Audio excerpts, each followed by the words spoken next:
another historical recommendations video, and I have made 2 of these before. This is the 3rd one, and I'm going to talk about 3 authors today. In addition, I will leave links to my other recommendation videos down in the description. And so this initially started when I did my romance series a couple summers ago. I did a week of videos all about romance, like why I read romance, what it is. I think I did what it is. Yeah, pretty sure. And then I did recommendations in the 3 big genres of historical romance, or historical, contemporary, and paranormal. And historical romance is definitely the genre I would say I read the most. Lately I have been reading more and more contemporary, which is really awesome. But historical is always where my heart is. Talk about 3 authors I have not talked about before. And first I'm going to talk about Courtney Milan. And Courtney Milan is predominantly, if not only, self-published. So I don't own any physical copies of her books, and all I've read from her that's historical romance is books in the Brothers Sinister series, and I own those in an ebook format. I have also read some new adult that she's written, which is amazing. I had always heard, well, not always, but I had heard a lot about Courtney Milan, but I never really bought any of her books until I heard her on the DBSA podcast, which it's not called the DBSA podcast anymore, but I'm still going to call it that because that's what I'm going to call it, which is run by Sarah Wendell from Smart Bitches Trashy Books, which is a blog all about romance novels, and they cover TV shows and stuff too, like Outlander and Poldark and the kind of shows you would expect somebody to cover if they covered romance novels. And so she has a lot of authors on just to talk to, and I'm exposed to a lot of authors I've never even heard of before, which is amazing. And Courtney Milan came on and talked. She was initially talking about Trade Me, the new adult book I had read, because of that interview. But she did talk a little bit about her historicals, and I decided to give her a chance. And I'm super glad that I did, and I highly recommend her. I think because she is self-published, she does things that I'm not as used to seeing in romance. Romance is very formulaic. I have talked about that before. I've also talked about how I don't mind it, but it also tends to have very set ideas and ideals basically that are a romance novel, and I feel like she is willing to push those things a little bit more, and it probably is because she doesn't have to appease a bunch of editors and a huge company that has to answer to investors or anything. But I love the Brothers Sinister, and it mainly follows 3 men who kind of meet in school, and they're always in trouble and everything, and the books are super in depth. They have great relationships, not just the romances, but also the friendships, and the friendship between those men and everything is great. It actually starts with a novella called The Governess Affair, I don't know, something like that, which you don't have to read first. I did personally because I own this in an ebook bind up, and that was the order in which they were.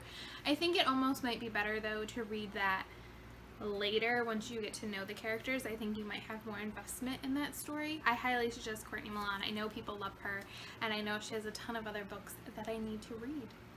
And I would recommend Jennifer Ashley, and I have only read 1 series by her as well, and that is the Mackenzies and McBride's books. So the first one is The Madness of Lord Ian Mackenzie, and so the first 4 books,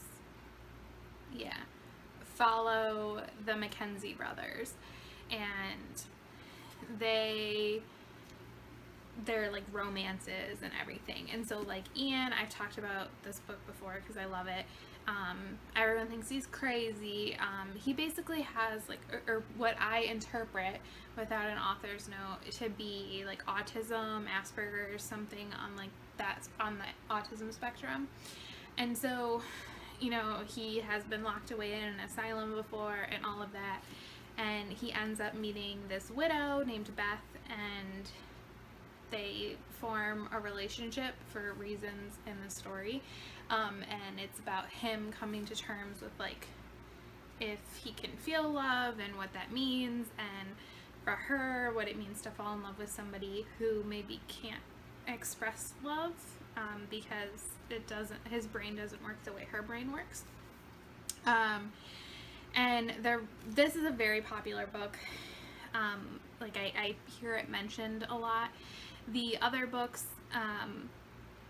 this is my favorite for sure, but I do enjoy the other ones. I love to see the relationship between the four brothers. Like, they're all different, but it feels very real. So you have one that's like a reunited lovers story, which I am a fan of. Actually, there's two reunited lovers stories, I guess. I can't remember what the other one, what like the theme trope is, but they're all very good. And then the series progresses from there. Like, one is about one of the brothers has a child from a previous marriage, and he's probably like 14ish in this book, maybe 12, 14. And he grows up throughout the series, and then you get his story, and then you get, I believe it's their neighbors' stories. But they're definitely strong romances.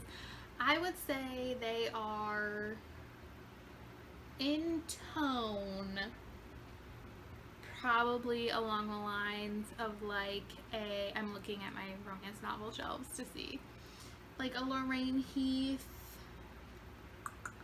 Sarah McLean book, kind of around there, with some, you know, it has some humor thrown in, but definitely some serious tones, versus, you know, like a Julia Quinn, which is tends to be a lot like lighter and fluffier. And then the last author I would recommend is Tessa Dare, who, if you have seen my videos lately, you know that I'm like obsessed with her right now. I read initially her Spindle Cove series years ago, and I recently did a series review on this when I reread and then finished reading the books in this series. This is the first one, A Night to Surrender. And I've also recently read a new series by her, a newer series called Castles Ever After, which I did enjoy as well. These I definitely would say are a little more like fluffy, and especially the Castles Ever After ones. So the Spindle Cove series, it takes place mainly in a town called Spindle Cove, and it's also called Spinster's Cove because it's where women go when they are spinsters or they need to like escape society, whether it's for health reasons or because, you know, they did something wrong, anything like that. And there is particularly a woman there, I think, is it Susanna? What is your name? Susanna. Her name is Susanna. She kind of like runs the town, and she really makes it a haven for women. So men make fun of it and women love it because they feel embraced there. And so each story, like the first story is Susanna's story of her falling in love, and then it follows a bunch of other people. And there are several novellas in this series as well, which are pretty good, especially one of them, the first novella. These ones are nice because they tend to follow very like strong, independent women who are very passionate about a lot of things, and I love when women have like a passion in books. I don't care what it is. I don't care if it's like a feminine passion, like that's fine. I just like it because I think it makes them feel more developed, and these books have that. And then the Castles Ever After series, the first one is Romancing the Duke, and it is one of the most beautiful, magical stories I've ever read in my life. It's so beautiful. That series is about 3 different women. They're not really interconnected stories, the way a romance series traditionally is. But these 3 women all inherit a castle. Each inherit a castle. They each get their own, and that kind of like spurs their life for them to like make decisions, or that maybe they were putting off, or to like venture out on their own and be determined and independent and everything. And Tessa Dare does touch on like some serious issues. Like, they're not, you know, these are real relationships and real romances, but in general I would say they're pretty fun and fluffy stories. The Spindle Cove series especially has a ton of great female relationships, like friendship, companionship, just like sisters, just tons of like how women can interact with each other.